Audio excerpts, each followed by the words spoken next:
देखत हुआ भैया लोग हमारे संगे ना इंसाफी होत है कि ना बतावा।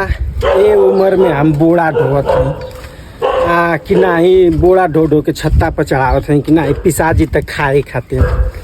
बतावा हमार उम्र है आई बोड़ा ढोइला का, लेकिन का करबा मजबूरी है। हमार उम्र का ढोइला का है, दूर है हमार उम्र डेरा थे ये लोग। हमार उम्र का ढोइला का है, हम का ढोवत हैं।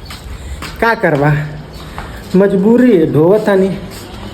हमार उम्र है कि बियाह शादी कैला का मेहरारू का बोझ ढोइला का, लइकन का बोझ ढोइला का, तो हम बोड़ा का बोझ ढोवत है। बतावा हमसे आगे तो है जाल चाहत बा जो बतावा। हमार उम्र का ढोइला का बा, बोड़ा ढोइला का है तो ना हाई उम्र हैसन भइलो बोड़ा ढो के। लेकिन का करबा जानत हुआ हमारी घरवा अनेत ई धोल का धोवल ना धोवाला गेहुआ ना तो ई आदमी की सबके घर आदमी खाते हैं ना। हमारे घरे गईयो खानी ये अनेत ना कमन की चढ़ावे के बाद तो इनके न हाई शरीरिया तल पत्थर न है, ये शरीरिया के चढ़ावे के है।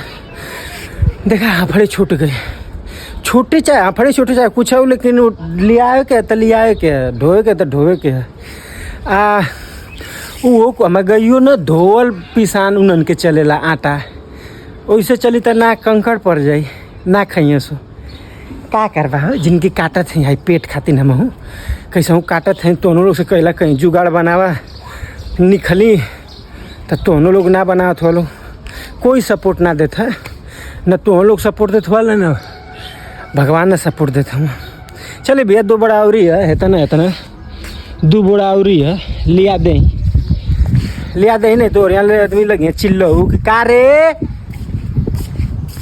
ये जिंदगी जियत है। ठीक है।